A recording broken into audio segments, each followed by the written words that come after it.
on est rendu aux situations du Père Noël. Je vais discuter de chaque situation, mais peut-être pas nécessairement dans l'ordre. Situation numéro 1, le nombre de lutins, qui est la variable dépendante, dépend du nombre d'enfants, qui est la variable indépendante. Alors, dis-moi, j'ai combien d'enfants? Et je vais pouvoir te dire, j'ai combien de lutins. Instinctivement, on trouve la règle assez rapidement. Y égale 7x. Y, comme dans le nombre de lutins, Y, est égal à 7 fois x, x le nombre d'enfants. Alors, le taux de variation, c'est 7 lutins par enfant, tout simplement. À chaque fois que j'ai un enfant de plus, ça me prend 7 lutins de plus. La table de valeurs est assez simple à remplir, mettant en vedette le point 0, 0. Il y a 0 enfant, il y a 0 lutin. Il y a un enfant, il y a 7 lutins. Et ainsi, bien sûr, va la vie. Attention, on va être sévère. On veut voir les axes bien identifiés. Le nombre d'enfants, le nombre de lutins. La variable indépendante est toujours sur l'axe horizontal. Le nombre d'enfants, c'est la variable indépendante. La variable dépendante va toujours sur l'axe vertical. La variable dépendante ici, c'est le nombre de lutins. Et pourquoi on a une ligne pointillée? Parce que, philosophiquement, ça devrait plus être uniquement les points qui nous racontent l'histoire des lutins et des enfants. Par exemple, ici, j'ai le point 1, 7. Un enfant, 7 lutins. Le point 0, 0 aussi, il est important. Et, dans le fond, quand on y pense, ça serait un peu stupide de mettre un point ici, entre 1 et 2 enfants. Donc, ce point-là, ça serait quoi? Un enfant et demi? Ouais, un enfant et demi. C'est un peu étrange.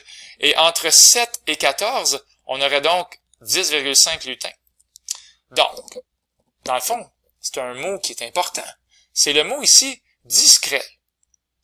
Le nombre d'enfants et le nombre de lutins, c'est des variables discrètes. Ça veut dire que on prend les valeurs 0, 1, 2, 3, 4, mais surtout pas 1,5 enfants et 10,5 lutins. Donc, pour avoir un très très beau graphique, on ne devrait pas parler de ce point-là qui n'existait pas vraiment dans l'histoire et uniquement mettre des points comme ceux-là qui étaient déjà là. Histoire suivante, on va la garder pour plus tard, on arrive à la troisième histoire. Après 30 km, il n'y a que 43,5 litres d'essence. Ah! Et là, j'insiste, ça mérite de prendre une pause réflexion. Après 30 km, lorsque j'ai fait 30 km avec la Noël mobile, il me reste 43,5 litres. Qu'est-ce qui dépend de quoi? Très clairement ici, la quantité d'essence en litres dépend de la distance parcourue en kilomètres. Alors vraiment, ne soyez pas surpris si dans votre graphique, on a ici la distance parcourue en kilomètres. Dis-moi j'ai fait combien de kilomètres et ensuite, selon le nombre de kilomètres, je te dirai, il reste combien de litres dans ton réservoir. La variable dépendante, le nombre de litres, la variable indépendante, le nombre de kilomètres ou la distance. Et là, clairement dans le texte, on a un point vedette qui vient d'apparaître, 30 km, 43,5 litres. D'ailleurs, il est là, le point vedette, 30 km et 43,5 litres. J'ai le goût de le mettre dans mon graphique. Il est là. On réalise que 10 km plus loin, il reste maintenant 42 litres à la place de 43,5. Et qu'est-ce que ça veut dire? Ça veut dire ceci. Lorsque j'ai fait 10 km pour passer de 30 à 40, finalement, lorsque j'ai fait mes 10 km, ça correspond à une baisse de 43,5 à 42, une baisse de 1,5 litres. Alors, est-ce que vous comprenez pourquoi le taux de variation va être de moins 0,15 litres par kilomètre? Parce que si 10 km me font perdre 1,5 litres, un seul misérable kilomètre va me faire perdre combien? 10 fois moins, on va bouger la virgule, donc 0,15 litres. Et c'est pour ça que le taux de variation, c'est moins 0,15 litres par kilomètre. Et la règle maintenant, pourquoi c'est y est égal à moins 0,15x plus 48? C'est parce qu'au départ, il y avait 48 litres. On le voit peut-être pas, mais on va le voir bientôt. Alors ici, dans notre graphique, on va accueillir le point qui est ici, c'est le point 0,48, comme dans 0 km, 48 litres. Comment on fait pour le trouver? Ben, le 48, il est quand même assez facile à trouver. C'est tout simplement que si chaque kilomètre nous fait perdre 0,15 litres, les 30 premiers kilomètres nous ont fait perdre combien de litres? Ben, si je fais 30 fois 0,15, ça donne 4,5 litres qui ont été perdus. Alors, pour me rendre à 43,5 litres d'essence, et donc avec mes 30 km, ben ça veut dire qu'au départ, j'avais combien? J'avais 43,5 plus les 4,5 qui ont été perdus. Donc, au départ, j'avais 48 litres dans mon réservoir. Alors, on accueille la règle, on l'applaudit, c'est Y est égal à moins 0,15x plus 48. Faites des beaux graphiques, faites-vous des belles tables de valeurs. On voit que la graduation ici, elle est par 50. C'est intelligent. On voit le réservoir qui se vide et il paraît qu'à un moment donné, Y va valoir 0, comme dans 0 litres. Mais après combien, quelle est la quantité X, après combien de kilomètres que ça va arriver? Ben, il suffit de demander à la règle. La règle, c'est Y est égal à moins 0,15x plus 48.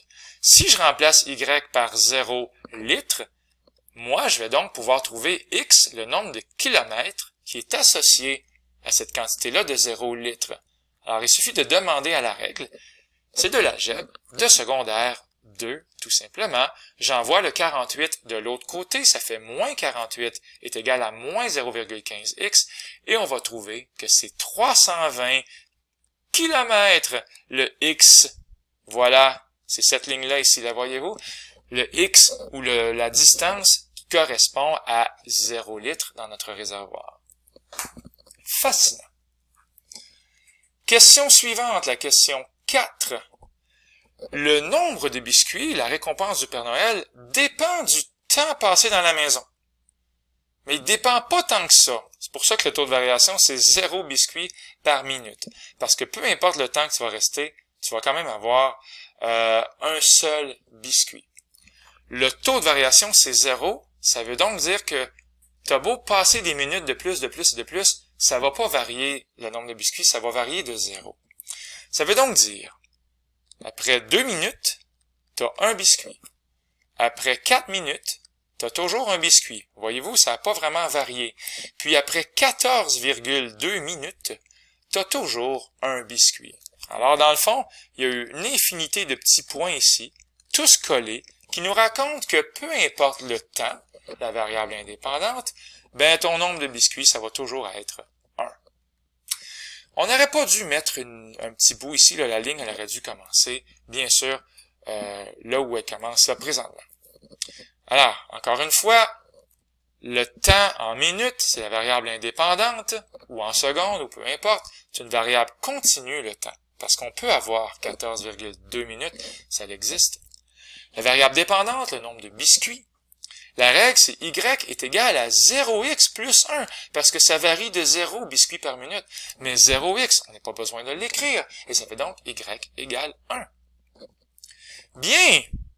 De façon philosophique, je vous mets en garde, chers étudiants, qu'on aurait pu mettre ici un rond vide. Parce que dans le fond, le point 0,1 ne fait pas partie de l'histoire. 0 minutes, ça va pas te donner un biscuit, t'es même pas rentré dans la maison pour aller donner des cadeaux. Donc, on va voir ça dans un autre chapitre qui aurait pu avoir un rond blanc ici, ou un rond, en tout cas, bref, un rond vide, suivi, bien sûr, de notre droite. Le prochain est super facile, ça commence à 5000 calories et ça monte de 150 calories par biscuit. Donc, la règle, le taux de variation, ça va être 150 calories par biscuit. Et la règle, Y est égal à 150x plus 5000.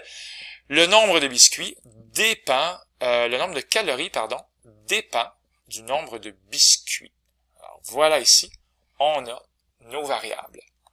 Un graphique qui se fait très bien.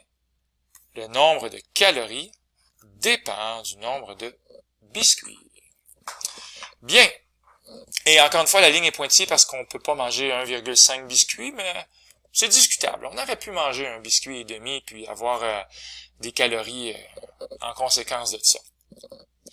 La prochaine histoire n'est pas une droite. C'est la seule des 6 histoires qui n'est pas une droite. Alors, la règle, c'est pas y est égal à quelque chose fois x. Non, ce n'est pas ça ici. On a un certain nombre de lutins qui vont se partager des biscuits. Et donc, le nombre de biscuits par lutin dépend du nombre de lutins. Dis-moi, j'ai combien de lutins? Et je te dirai, ça fait combien de biscuits par lutin. Lorsque le mot partager, c'est souvent une division qui vient d'entrer en scène. On partage. Alors, si j'ai un lutin, ça fait 60 biscuits par lutin. Si j'ai 2 lutins, ça fait 30 biscuits par lutin, et ainsi va la vie. Clairement, ça ne fait pas une droite, ça fait plutôt ce joli graphique.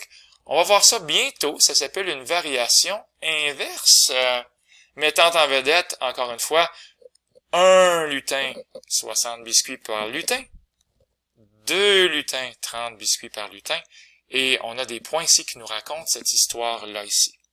Est-ce que j'ai dit qu'il fallait identifier vos axes? Je pense que j'ai répété souvent, hein? On termine avec la dernière histoire, la plus difficile. Il va falloir commander des roues pour fabriquer des trains.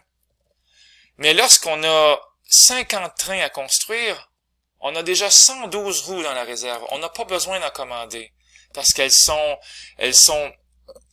encore là. Autrement dit, on va en avoir de trop. Voilà, c'est comme ça que je vais le dire. Alors, lorsqu'on a 50 trains à construire, on a, dans le fond, moins 112 roues à commander. Il est ici. Ça veut dire que, dans le fond, on n'en commande pas des roues. Il en reste.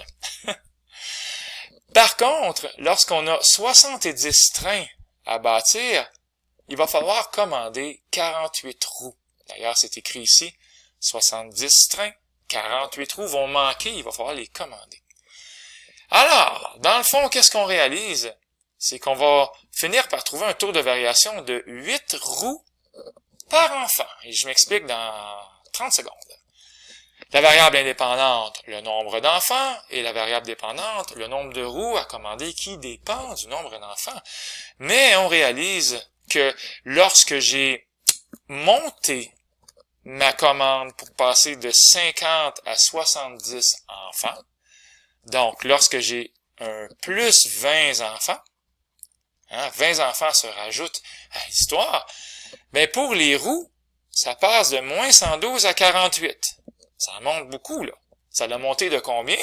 Ben, on va juste faire 48 moins 112 pour réaliser que ça donne une augmentation de 160 roues. Alors, pour 20 enfants de plus, j'ai 160 roues de plus. Alors, en faisant 160 divisé par 20, on va trouver 8 roues par enfant. 8 roues par enfant, c'est clairement notre taux de variation qui est ici. Alors, ne soyez pas surpris si la règle, c'est bien y est égal à 8x moins 512.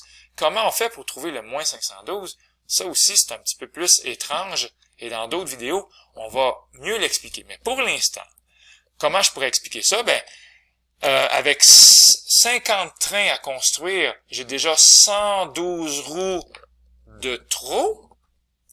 Alors, dans le fond, qu'est-ce qui arriverait si j'avais 0 train à construire? Ça me ferait encore plus de roues de trop. Alors, j'ai juste à faire 50 fois 8, ce qui me donne 400 roues. Donc, avec 50 trains à construire, j'ai 400 roues qui viennent de disparaître, mais il m'en reste quand même 112 dans mon entrepôt. Ça veut dire que dans le fond, j'en avais combien des roues au départ? 112 plus 400. Et donc, ce qui fait 512 roues que j'ai là, qui sont prêtes à servir. Et elles n'attendent que d'être distribuées aux enfants. Avec 50 enfants, il va me rester 112 roues, puis à 70 trains ou 70 enfants, ben là, clairement, il va me manquer des roues. Alors, voilà, c'était l'essentiel. On voit ici le point de départ, c'est 0. moins 512. Bye tout le monde!